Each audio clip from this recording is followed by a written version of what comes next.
하나님 말씀 민수기 26장 1절로 65절입니다. 전염병이 풀고 지나간 후 주께서 모세와 아론의 아들인 제사장 엘르아살에게 말씀하셨다. 이스라엘 백성 중에서 전쟁에 나가 싸울 수 있는 20세 이상 된 남자만 각 지방별로 인구 조사를 하도록 하여라. 모세와 제사장 엘르아살은 여리고 맞은편 요단 강가에 있는 모압 평원에서 이스라엘 백성들에게 이를 알렸다. 주께서 모세에게 명하신 대로 20살 이상의 남자들만을 대상으로 인구 조사를 하십시오. 그리하여 인구 조사를 실시하니 이집트에서 나온 이스라엘 자손은 다음과 같다. 이 땅은 이스라엘 백성 중에서 20세 이상 가족별로 등록된 남자들이며 전체 인원은 모두 60만 1,730명이었다. 주께서 모세에게 말씀하셨다. 등록된 사람 수에 따라 땅을 유산으로 나누어 주어라. 수가 많은 지파는 더 많은 땅을, 수가 적은 지파는 더 적게 나누어 주어라. 땅을 나눌 때에는 제비를 뽑아서 나누고 각 지파가 차지한 땅은 조상 대대로 내려온 그 지파의 이름으로 물려받게 하여라. 차지할 땅은 사람 수가 많은 지파든 적은 지파든 반드시 제비를 뽑아서 나누어야 한다. 한편 가족별로 등록된 레위 지파의 사람들은 게르손에게서 퍼져나간 게르손 가족, 고핫에게서 퍼져나간 고핫 가족, 무라리에게서 퍼져나간 무라리 가족으로 이루어져 있었다. 림니 가족, 헤브론 가족, 멜리 가족, 무시 가족, 고라 가족도 레위 지파에 속한다. 그리고 고핫은 아므람을 낳았다. 아므람은 이집트에서 태어나 레위 지파의 요게벳에게 장가들었는데 요게벳은 아론과 모세와 그들의 누이 미리암을 낳았다. 아론에게서는 나답, 아비후, 엘르아살, 이다말이 태어났다. 그러나 나답과 아비후는 주께서 허락하지 않으신 다른 불로 주께 분향을 드리다가 목숨을 잃었다. 이렇게 레위 지파에 대해 인구 조사를 하니 태어난 지 한 달 이상 된 레위 지파의 남자들은 모두 2만 3천 명이었다. 하지만 레위인들은 다른 지파들과는 달리 땅을 유선으로 받지 않았기 때문에 전체 이스라엘 백성들이 인구 수요에는 넣지 않았다. 모세와 제사장 엘르아살은 여리고 맞은편 요단강가에 있는 모압 평원에서 이스라엘 백성이 인구 조사를 마쳤다. 등록된 사람들 가운데는 모세와 제사장 아론이 시내 광야에서 이스라엘 백성의 인구 조사를 실시할 때 있었던 사람은 한 사람도 남아있지 않았다. 다 함께요. 그들 이스라엘 백성들은 광야에서 다 죽게 될 것이라고 하신 주의 말씀대로였다. 다만 그들 중 여분네의 아들 갈렙과 눈의 아들 여호수아만이 살아남아 있었다. 아멘. 감사합니다. 다 함께 제목 읽겠습니다. 크로노스 시작. 아멘. 감사합니다. 예, 지난주 말씀이 기억나십니까? 지난주? 좋아. 나귀. 근데 나귀보다 주인공이 있었잖아. 오, 복습했니? 아니야. 와, 좋아요. 아주 좋습니다. 예. 이제 민수기가 천천히 끝으로 갑니다. 근데 민수기 제가 넘기기 전에 우리 성도님들도 맞춰보십시오. 민수기 주제가 뭐라고요? 너 예습해 왔구나. 잘했어. 예, 맞습니다. 다 함께 읽겠습니다. 시작. 인생의 광야에서 하나님을 아멘. 감사합니다. 진짜 하나님 많이 바라보시기 바랍니다. 제가 요즘 육체적으로 살짝 광야를 겪고 있는데요. 진짜 하나님 바라봐야겠더라고요. 예, 감사합니다. 자, 지난주입니다. 그래서 이제 뭐 이렇게 돌아갔는데 이 모압 땅에서 있었던 일입니다. 모압 왕 누구? 모압 왕은 발락. 예, 발락이 무섭다 그랬습니다. 그래서 저기 뭐 어디 사는 이제 이렇게 무서워해가지고 발람을 보냈는데 발람이 싫었고 발람이 막 왔어요. 근데 발람은요, 그 당시 영적으로 무당 같은 그런 사람이었다고 말씀드렸고요. 그래서 하나님을 잘 모르고 그냥 대충 가만히 있는 거예요.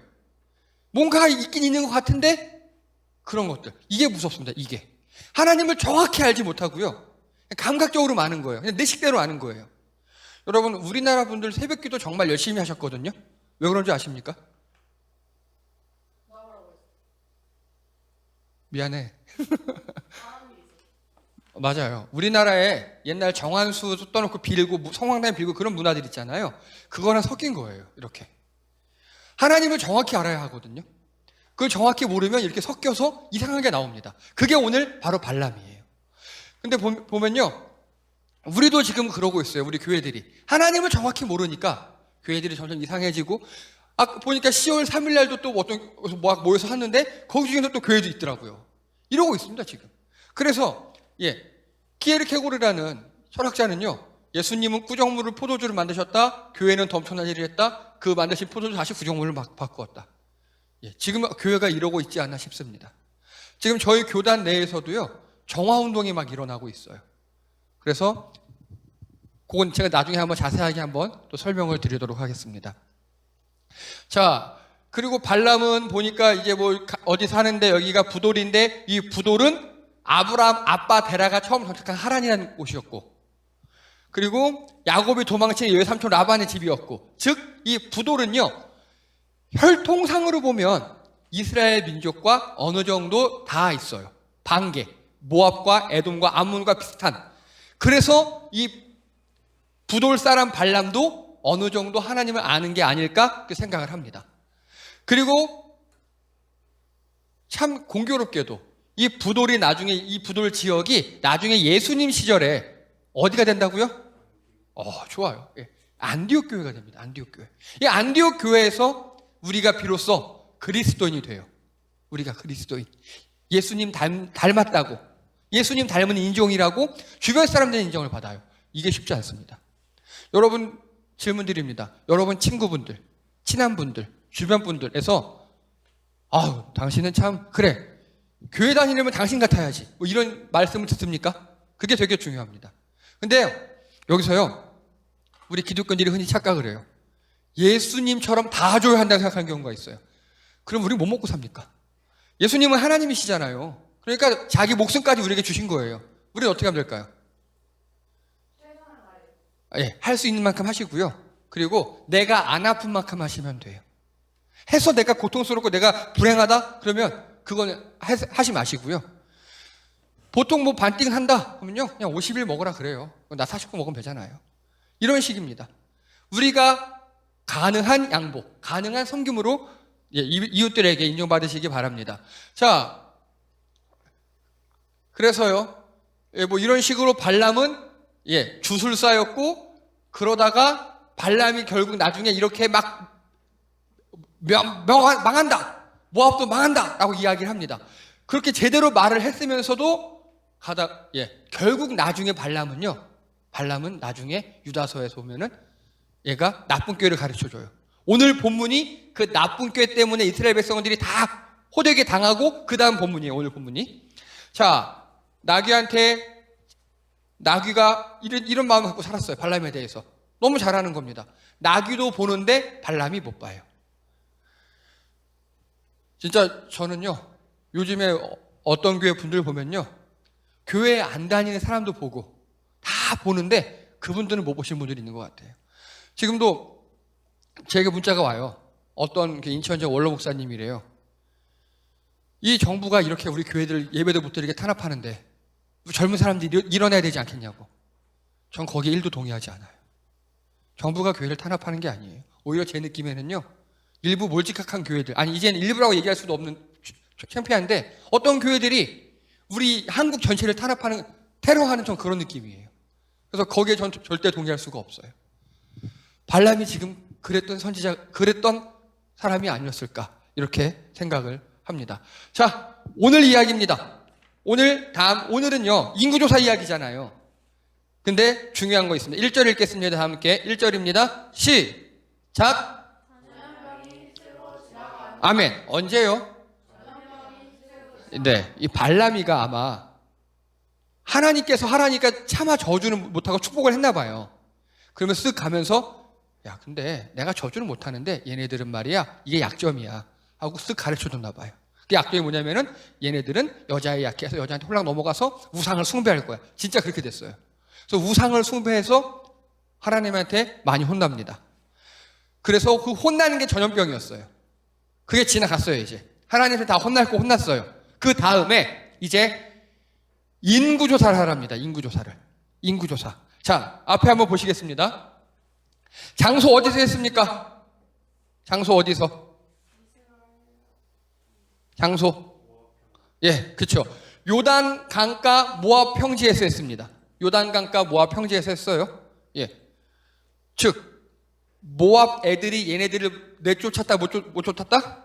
못 내쫓았어요. 예. 지금 어쨌든 공존하고 있는 거예요, 지금요. 거기서 인구조사를 합니다. 자, 다음.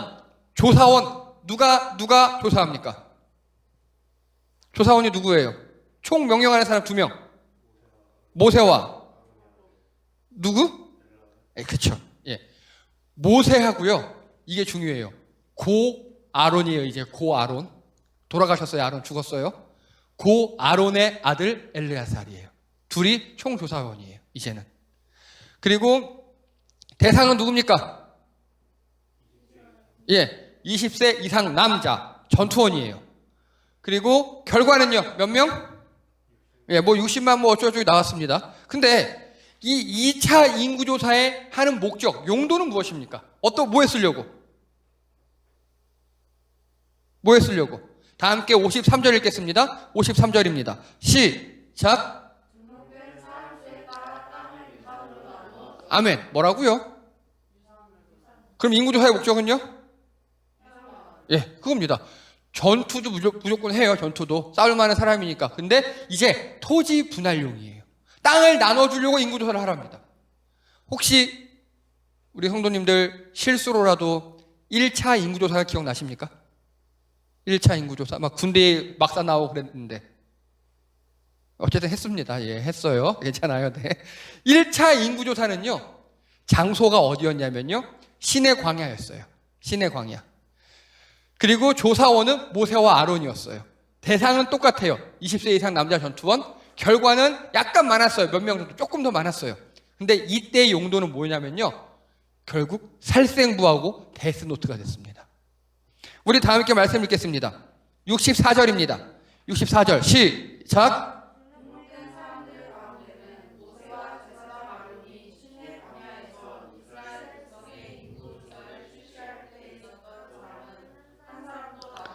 아멘. 이해되십니까? 즉 1차 조사 때도 명단이 있었을 거잖아요. 그 사람들한테 어떻게 됐다고요? 죽었어요. 1차 조사는 9세대죠. 그렇죠? 이 사람들이 지금 다음 세대 신세대 된 거잖아요. 여러분 1차 조사는요. 결론적으로 그게 데스노트고 살생부가 되었습니다. 이해가 되십니까? 2차 조사야 이 목록의 결과는요. 용도는 뭡니까? 토지분할용이에요. 토지분할용. 내 땅을 갖기 위해서 내 이름을 올려야 되는 거예요. 너무 극명한 대비가 이루어지지 않습니까? 여러분 여기서 이 두 개를 보면서 생각나는 거 있으십니까? 한소라, 알럽. 바로 이겁니다. 이 60만 3,550명은요, 광야 시간 40년이 크로노스의 시간이었던 거예요. 그냥 죽어가는 시간이었던 거예요. 내가 분명히 1차 조사에 내 이름을 올렸어요, 거기다가. 그게 살생부가 된 거예요. 그게. 다 죽어야 했어요. 심지어 지금 아론까지 죽었고요. 우리 몇 주 안에 모세도 죽어요. 정말 살생부가 되어서 이렇게 60만 3,500명은 다 죽어요. 그러면요. 여기 60만 1,730명은요. 예. 카이로스의 시간을 산 겁니다. 광야 그 시간이 이들에게는 카이로스의 시간이에요. 내가 광야에서 고생하고 광야에서 하나님을 만나고 광야에서 내 인생이 변하고 그래서 내가 결국 가나안 땅에 들어가서 땅을 받아요. 여러분 이 두 개의 결정적인 차이점이 뭔지 아십니까? 두 개를 가르는 그거 기억나십니까 혹시? 기억나세요? 어떻게 두 개가 나눠졌습니까? 어떻게 살생부, 어떤 거는 살생부 데스노트가 되었고, 어떻게 이건 생명책이 되었습니까, 이제? 그 결정이 무엇입니까? 그 결정. 바로, 가데스 바냐에서 12 정탐꾼이 갔다 왔잖아요. 그때 여호수아와 갈렙은 가자! 우리 밥이다! 쟤네 힘센 것 같긴 한데, 우리가 이길 수 있어! 그랬죠. 나머지 10명은요. 거기 땅은 좋은 땅인데, 우리 죽을 거야. 그러다 나중에 말도 바꿔서 그 땅 나쁜 땅에 막 그랬죠. 그 결정적인 순간의 선택이었어요. 여러분 이스라엘 백성들은요. 우리 민수기 쭉 하면서 지금까지 수많은 죄를 저질러요. 하나님께. 그렇죠? 그래서 많이 두드려 맞아요. 죽기도 하고 막 그래요. 그런데 그거는요, 우리말로 하면요, 혼나는 거예요, 그냥. 혼나는 거예요. 아니, 잘못할 수도 있지. 잘못해서 이놈의 자식 하면 잘못했어요. 그러면 또 용서 돌아올 수도 있지. 그런 거였어요. 그런데 가데스 바냐에서 하나님, 그게 최종 테스트였어요. 하나님의 뜻에 따라 가느냐 못 가느냐. 여러분, 우리가 인생에 살다 보면요, 진짜 순간의 선택이 평생을 좌우할 때가 있어요. 연정쌤? 순간의 선택이 평생을 좌우합니다. 아세요? 명언이로 알고 있어요. 담배? 도박? 뭘로 알고 계십니까? 예, 이거 한 전자제품 회사의 광고 카피예요. 예, 축구 선수가 나와가지고 순간의 선택이 평생을 좌우한다 이렇게 얘기했어요. 맞습니다, 여러분. 이때 그 가데스 바냐에서 이 사람들이 선택을 잘못했어요. 10대 2로 나눠졌을 때 다수결을 쫓을 게 아니라 하나님의 마음을 쫓았어야 되는데 그 한 번의 선택, 그 결정적 선택 순간에 못했습니다. 그럼 다시 질문합니다. 여러분, 간단하게 생명책과 살생부 이거 있죠. 우리가 지금 이 땅에 살다가 하늘나라 가요? 그러면 흔히 얘기하는 천국 가느냐 지옥 가느냐, 그 선택, 결정적 선택이 무엇이라고 생각하십니까? 우리 지난번에 많이 했어요. 뱀에 물렸어요. 모세가 불장대로 그 놋뱀을 매달았어요. 어떻게 하면 낫는다고요? 쳐다보면, 보기만 하면. 예, 쳐다보는 작은 선택으로 살아남다 그랬죠. 맞습니다. 이제 우리의 선택은요, 간단합니다. 예수님을 믿는가 믿지 않는가. 그게 바로 이 가데스 바냐에서의 선택이 현실을 그렇게 선택하는 겁니다. 이제 이게 현실이에요. 지금 우리 상황에 적용하면 우리가 예수님을 믿는가 믿지 않는가. 그래서 하나님 말씀을 예수님 믿는다는 거는요, 나 믿어, 이게 아니에요. 이게 아니에요. 내 삶이 0.1이라도 바뀌어야 되고, 설교 듣고 말씀 듣고, 그런 것 같아. 내가 그렇게 한번 살아볼까? 그게 믿는 거예요, 그게. 그래서 머리로만 아는 게 믿음이 아니라 내 가치관과 내 삶과 그런 걸로 영향을 미쳐야지. 그 영향을 조금 미치는, 많이 미치는, 그건 아직 차이가 있겠지만. 제가 봤을 때 어정수 선생님이나 훈이 같은 경우는 예수님 믿는 것 같아요. 진짜 진심으로. 말씀에 반응이 있어요. 훈이 복습도 한 것 같잖아요, 지금. 예.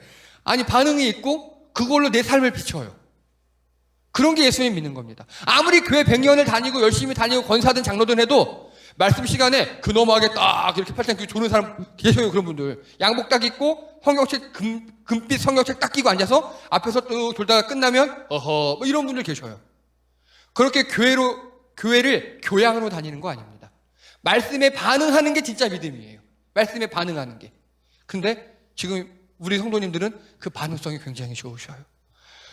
이때 이 선택을 이들은 되게 많이 후회할 겁니다.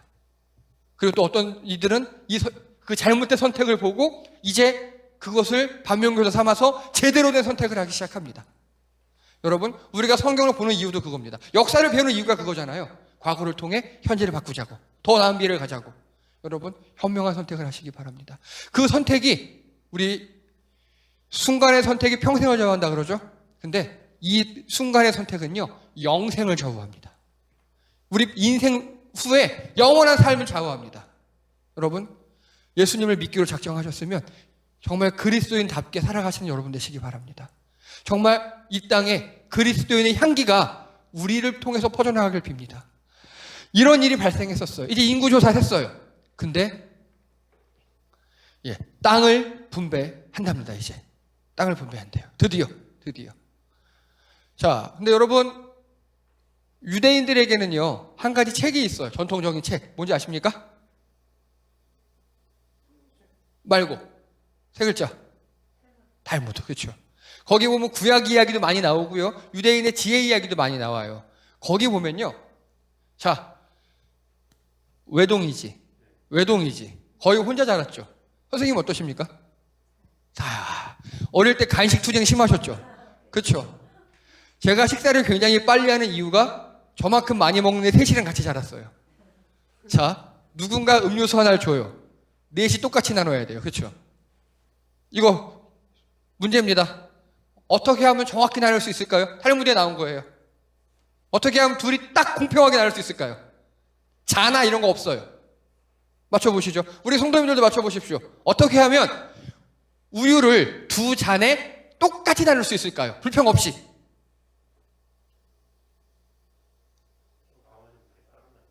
안 돼.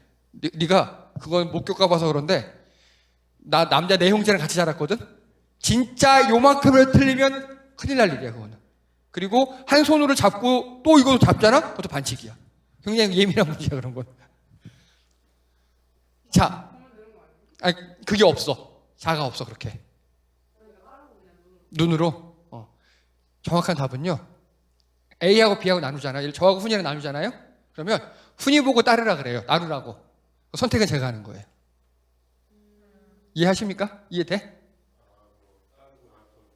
네가 두 개를 나눠. 그럼 내가 두 중에 하나 선택하는 거야. 너 어떻게 하겠어? 미친 듯이 똑같이 나누겠지, 그렇지? 그겁니다. 예. 그래서 여러분 마찬가지예요. 뭐 빵을 다 나눠 먹는다. 그러면 야 네가 나눠. 얘가 나눠요. 그럼 제가 선택하는 거예요. 거꾸로 해도 마찬가지고. 그 나누는 사람은요 혼신의 힘을 다해서 똑같이 나눌 겁니다. 그렇죠? 예. 잘해야 본전인 거니까. 예. 그렇게 합니다. 보통.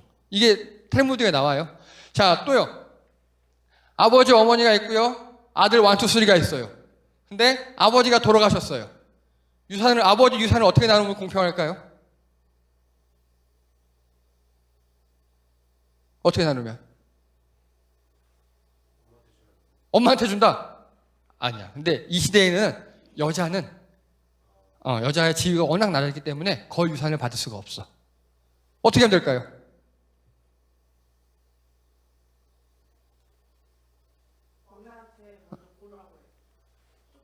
아, 3분의 1로 나눠서? 그러면?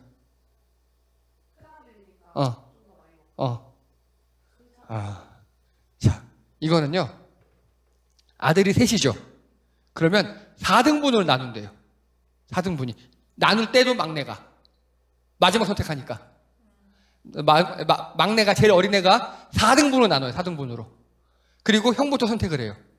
근데 형부터 선택을 할 때 선택을 2개를 해야 돼요. 하나는 4개가 나눠져 있잖아요. 그 중에 하나 일단 잡아요, 내 거를. 그리고 또 하나 선택합니다. 내가 엄마를 모실 것인가, 안 모실 것인가. 이해되십니까?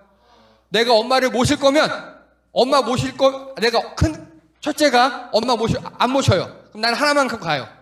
그럼 둘째한테 가요. 둘째도 내 거 하나, 내 목 먹어요. 그리고, 그래, 내가 엄마 모실게. 그러면 또 하나 선택하는 거예요. 이해되시죠? 즉, 아들이 셋이면 4분의 1로 나눠서 엄마를 모시는 사람이 2개를 먹는 거예요. 이게 탈무드에 나오는 이야기들입니다. 근데 이 모든 분배 이야기가요, 오늘 분배법에서 시작한 거예요. 오늘 분배법에서. 이게 이스라엘 민족 구약의 최초의 분배거든요. 오늘의 분배법에 나온 겁니다. 자, 여기 앞에 말씀 읽겠습니다. 53절부터 56절이에요. 우리 다 함께 읽을게요. 53절부터 56절 시작. 등록된 사람 수에 따라 땅을 유산으로 나누어 주어라. 수가 많은 지파는 더 많은 땅을, 수가 적은 지파는 더 적게 나누어 주어라. 땅을 나눌 때는 제비를 뽑아서 나누고 각 지파가 차지한 땅은 조상 대대로 내려온 그 지파의 이름으로 물려받게 하여라. 차지할 땅은 사람 수가 많은 지파든 적은 지파든 반드시 제비를 뽑아서 나누어야 한다. 아멘. 이거 이해가 되십니까? 자, 근데 이게요, 좀 이 안에 많은 게 담겨 있어요. 한번 보겠습니다. 일단 명의, 그 땅의 명의는 누구로 해라?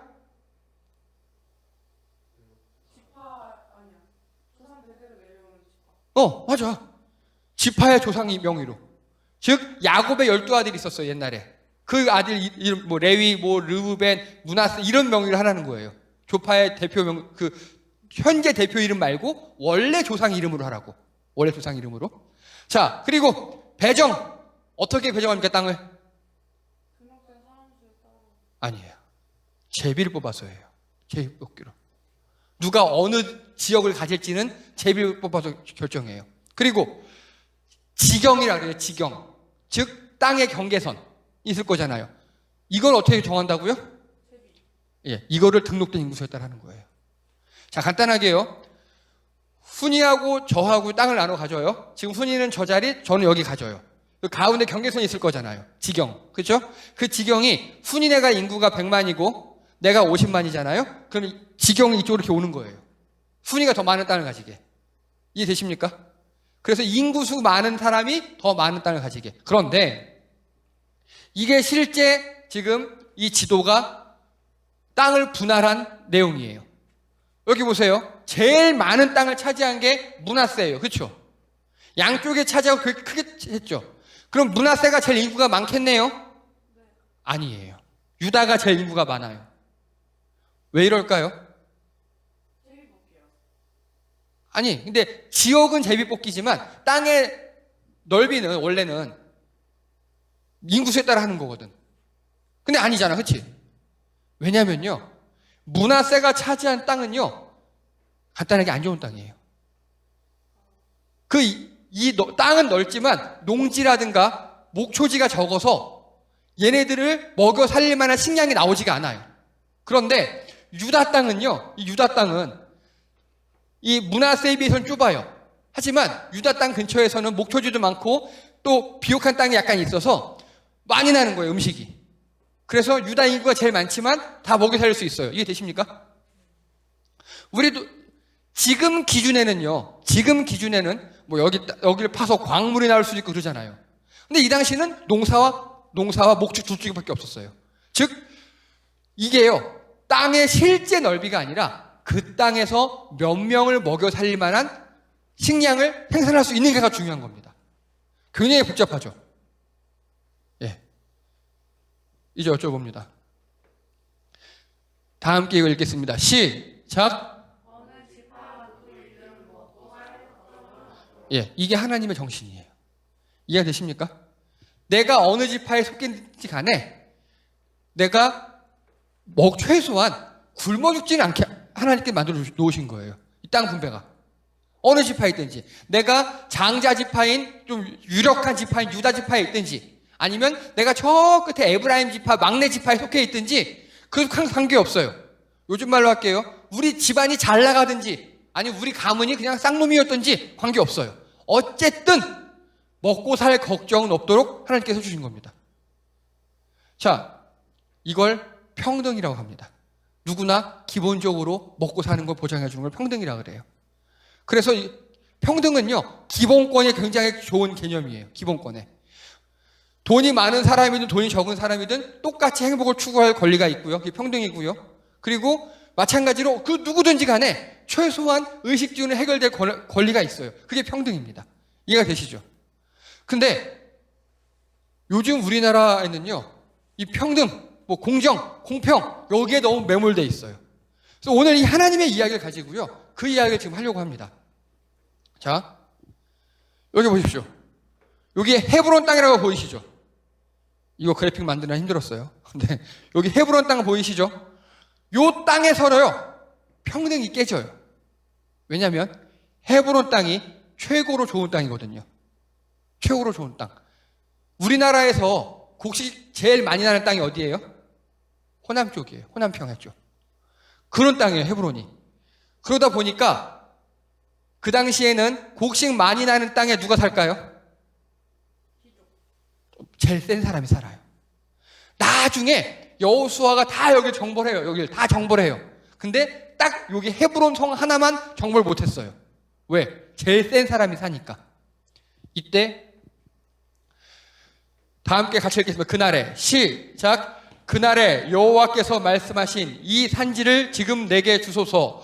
당신도 그날에 들으셨거니와 그곳에는 아낙 사람이 있고 그 성읍들은 크고 견고할지라도 여호와께서 나와 함께 하시면 내가 여호와께서 말씀하신 대로 그들을 쫓아내리이다 하니 여호수아가 여분의 아들 갈렙을 위하여 축복하고 헤브론을 그에게 주어 기업을 삼게 하매. 이 말씀 혹시 들어보셨습니까?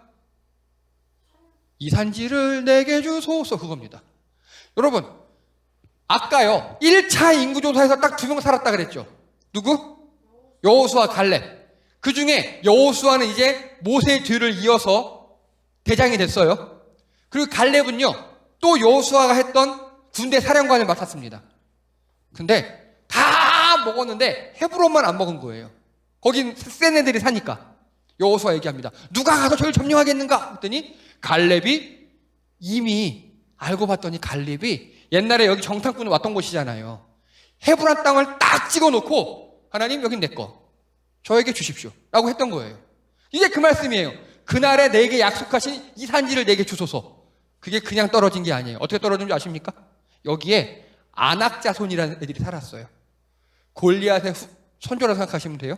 키 크고 힘세고 싸움 잘하는 애들. 그래서 갈렙은요, 이 제일 좋은 땅 헤브론을요, 자기가 싸워서 쟁취합니다. 자, 이거는 평등입니까?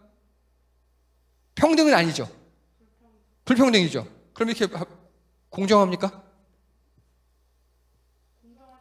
왜? 예. 이게 공정한 거예요. 공정은 뭐냐면요, 일한 만큼 받는 게 정의거든요. 일한 만큼 받는 게. 남들은 별로 다 똑같이 일했는데 갈렙은 제일 심하게 일을 했죠. 그건 받는 게 맞아요. 일한 만큼 받는 게 공정이에요. 그러니까 우리 평등은요, 기본권에 속해요. 기본권에. 기본권, 의식주, 이런 거, 자연적 권리, 인권, 이런 거에 속해요. 근데 그 후에 우리가 따로 얻는 거는요, 공정해야 돼요. 공정. 즉, 노력에 비례해야 돼요. 노력에 비례. 그게 공정한 세상이에요. 근데 여기서 중요한 거, 공부 잘하는 것만, 무조건 우리의 어떤 사회적 지위라든가 금정적 재력의 순위라든가 이게 꼭 반드시 공부 순위와 일치해야 합니까? 그게 아니에요. 이번에 의사들이 그걸 착각한 거예요. 내가 공부 잘했다고 사회적으로 높고 돈 많이 벌어야 한다? 절대로 그건 아닙니다. 공부만 노력이 아니잖아요. 다른 노력 많이 하는 사람들 있잖아요. 자, 그래서요, 이 공정과 평등이 있죠. 이게 되게 힘든 거거든요. 평등은 기본적으로 누구에게 다 줘야 되는 거예요. 이건 침해해서는 안 돼요. 근데 공정은 또 노력하는 자에게 더 많이 줘야 돼요. 성경 잠언서에 보면요, 땀 흘린 만큼 먹는 게 축복이라 그랬어요. 이해가 되십니까? 그러면 내가 땀을 흘려 일고 났는데도 누가 뺏어갔어. 이건 뭐라고 할까요? 이게 저주예요. 이게. 땀 흘린 만큼 먹는 게 축복입니다. 그러면 그게 바로 공정이거든요. 열심히 일한 자가 많이 먹고 게으르게 일한 자는 조금 먹고 이러는 거. 공정과 평등을 합한 게 있어요. 혹시 뭔지 아시겠습니까?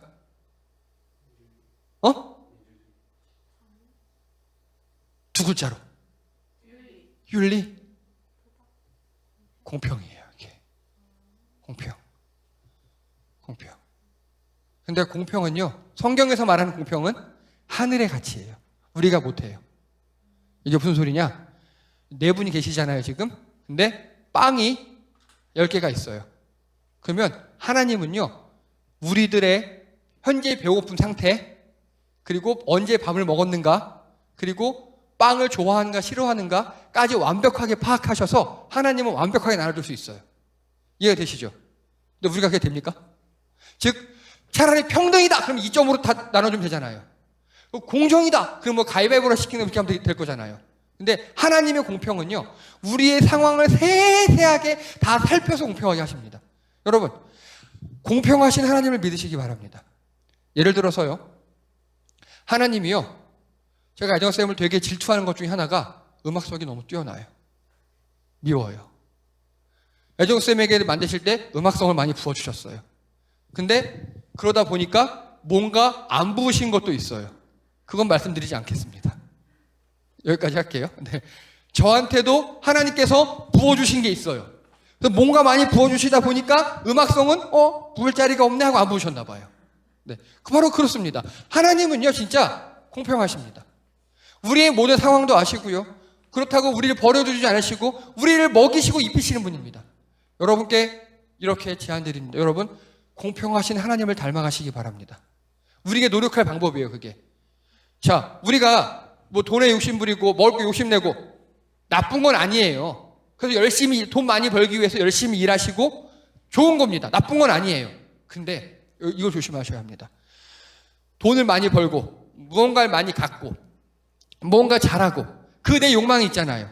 그 욕망이 남의 기본권, 다른 이의 평등권, 다른 이의 생존권을 위협하지 않는가 살펴보시기 바랍니다.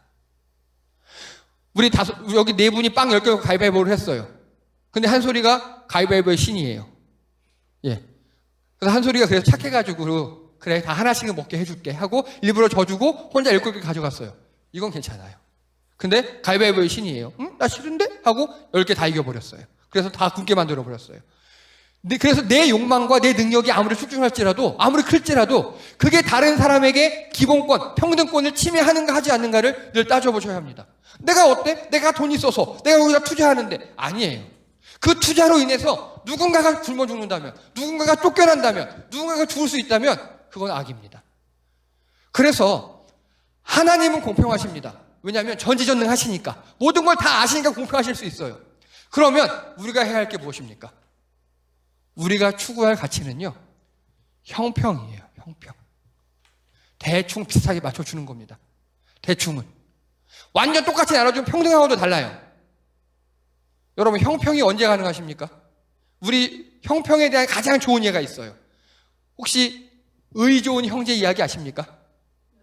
의 좋은 형제? 쌀 까마지고 서로 갖다 주고 그거 있죠. 그게 형평이에요, 그게. 그게 형평.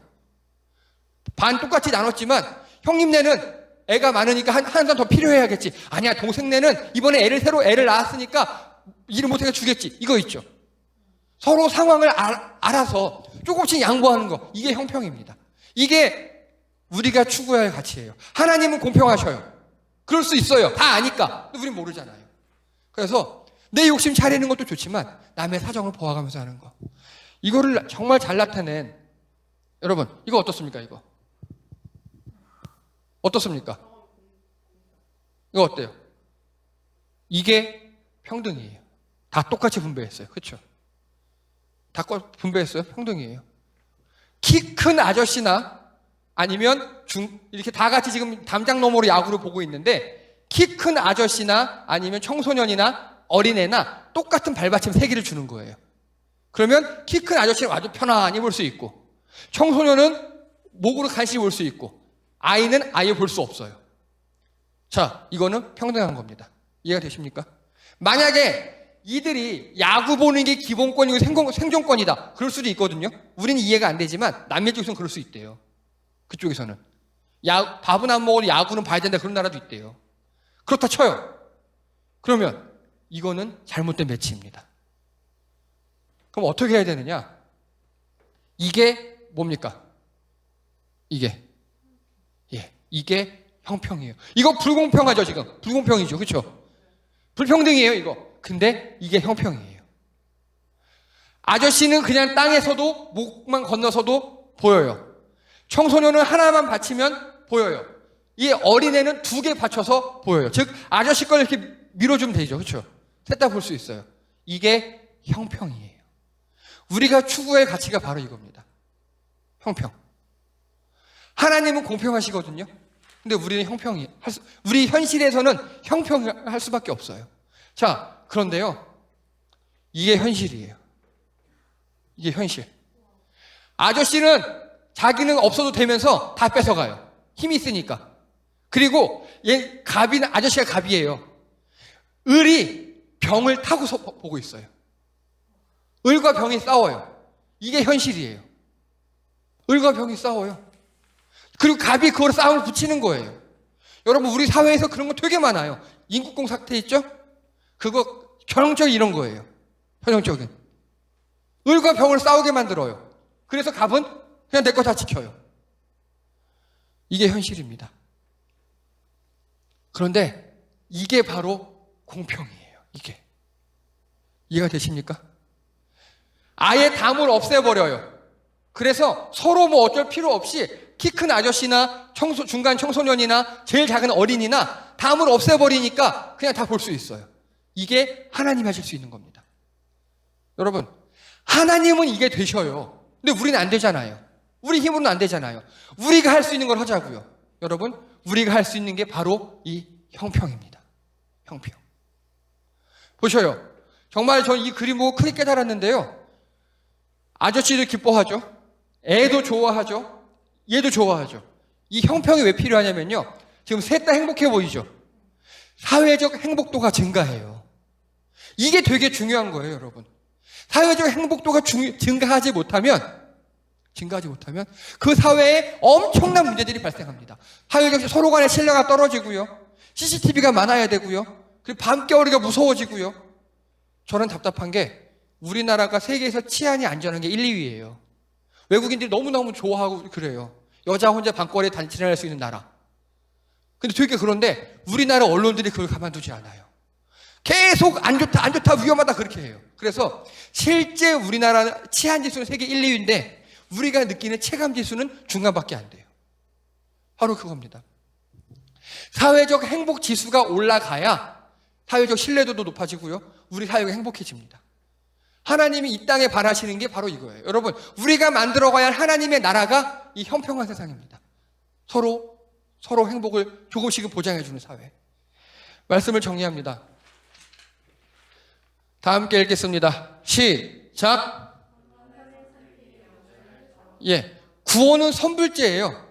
하나님이 우리를 택하셨고 우리도 거기에 네 믿어볼게요 하고 반응을 보인다면 그 다음부터는요 우리가 간단하게 천국 가기 위해서 하나님 말씀 지키고 뭐 그게 아니고요. 우리를 구원해 주셨으니까 이제 내가 그리스도인이 됐으니까 그리스도인답게 살아보자. 즉 구원은 선불제예요. 그리고 여러분들 생명책에 기록된 자들답게 살아가시는 여러분 되시기 바랍니다. 읽겠습니다. 시작. 입히시고 먹이시는 하나님입니다. 여러분, 우리나라 보셔요. 지금 굶어 죽는 사람 별로 없죠. 많이 커버되고 있어요. 우리가 조금만 더 관심 쏟으면 그런 사람들 더 구할 수 있습니다. 그래서 내 욕망이 다른 이의 생존을 위협하지 않는가 늘 생각해 보셔야 합니다. 내 희망과 내 어떤 욕망 갖고 싶은 소유욕이 다른 사람에게 어떤 피해를 주는가를 따져보시고 그리고 그 안에서 내 욕망을 잘 컨트롤하시기 바랍니다. 갖지 말라는 게 아닙니다. 열심히 노력해서 많이 가지시는 건 좋은데 그게 남에게 피해가 되지 않는가를 살펴보셔야 합니다. 또 읽겠습니다. 시작. 하나님은 공평하십니다. 우리를 그렇게 만들어 놓으셨습니다. 이제 우리가 할 일은요 형평입니다. 이 땅에 임한 하나님의 나라는 형평의 모습이에요. 초대교회 때 그랬어요. 초대교회 때 예수님 가시고 그때는요 교회 오면 누구든지 다 먹을 거 줬어요. 누구든지 재워주고 교회 오면 절대 보호해줬습니다. 여러분, 우리 교회가 그런 교회가 되기 원합니다. 여러분들이 사시는 곳이 진정 공평하신 하나님이 임하시는 형평한 세상, 행복도가 높아지는 세상이 되기를 주님의 이름으로 축복합니다. 기도합니다. 할렐루야. 하나님, 정말 공평하신 하나님께서 우리에게 여러 가지 것들을 주셨습니다. 하나님, 우리가 그것들을 가지고 남들에게 피해를 끼치지 않고 남에게 해를 끼치지 않는 범위 안에서 열심히 자기 개발하고 우리 것을 가지고 노력하게 도와주시옵소서. 또 공평하신 하나님을 닮아서 이 땅이 형평해지도록 우리가 형평해지도록 이 세상의 행복도가 높아지도록 서로 나누며 보살피는 우리들 되게 도와주시옵소서. 하나님, 이 땅에 형평한 하나님의 나라가 임하게 도와주시옵소서. 감사드리며 예수님의 이름으로 기도드립니다. 아멘.